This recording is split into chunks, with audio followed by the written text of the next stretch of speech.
बहलधरा माँ किचकेश्वरी शक्तिपीठ में माँ दुर्गा पूजा अर्चना। मयूरभंज जिले में राजराजुड़ा अमल में बहु पुरातन शक्तिपीठ माँ किचकेश्वरी मंदिर में दुर्गा पूजा मुख्य पूजकों द्वारा रीतिनीति अनुसार कर षष्ठी पूजा बेलवरण नीति संपूर्ण होती। राजपुरोहित अशोक सामंतराय प्रत्यक्ष तत्वावधान में बहलदा थाना परिसर में बेलगछरू जोड़ा बेल को संग्रह कर मंदिर में अर्श स्थापन कर देवोत्तर कमिटी तरफ तहसीलदार शिवचरण मुर्मू, अमिय दास, विजय राउत अन्य माने विशाल पटुआर शंख हुलहुली घंटा मार्जन बजाई बैंक ऑफ इंडिया शाखा पाखर नवपत्रिका और वनदुर्गा को आह्वान करते। मंदिर में मृणमयी मूर्ति पूजा कराए ना।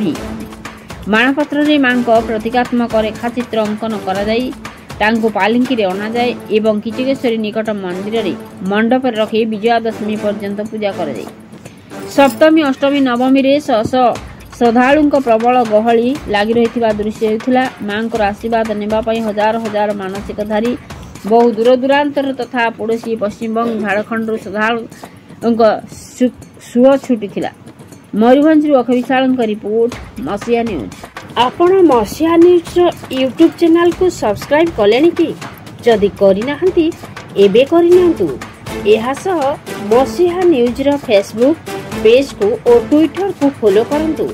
तासह मसीहा न्यूज रो ऐप आसीगलानी निज मोबाइल रो प्ले स्टोर रो डाउनलोड करनियंतु। जय जगन्नाथ। ओम काली काली महाकाली काली के कालरात्रि के धर्मार्थ काम संपत्ति देहि देवी नमस्तुते। ओम श्री दक्षिण कालिकाय नमः। श्री भगवती दुर्गा दिव्य नमः। मु आर्य शंकर पाणिग्राही बहलदा माँ किचकेश्वरी मंदिर मुख्य पूजक शारदीय सार्वजनीन दुर्गोत्सव उपलक्षे आपण मानक हार्दिक शुभेच्छा और शुभकामना जनाऊँगी। आज बहलदा माँ किचकेश्वरी पीठरे जो सार्वजनीन दुर्गोत्सव चली तार आज महाअष्टमी पूजा। यही अवसर में आज सकाळु प्रातः सकाळु माँ मंगल आरती होगा सहस्र कुंभाभिषेक संपन्न होता और षोडश उपचार होता। सकाल 10टा प्राय 10टा साढ़े 10टा मध्य माँ महासप्तमी विहित होम होता एवं अष्टमी तिथि तथा प्राय संध्या 7:30 गते माँ महाअष्टमी पूजा और होम आरंभ हो। यह परिप्रेक्षी में अनेक श्रद्धालु मानकर सुओ मंदिर को छुटी।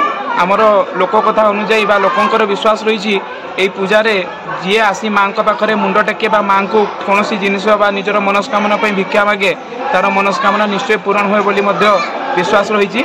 एवं मु यही दुर्गोत्सव उपलक्षे समग्र विश्ववासी बहलदावासी मंगल कामना माँ किचकेश्वरी निकट में भिक्षा मागुची।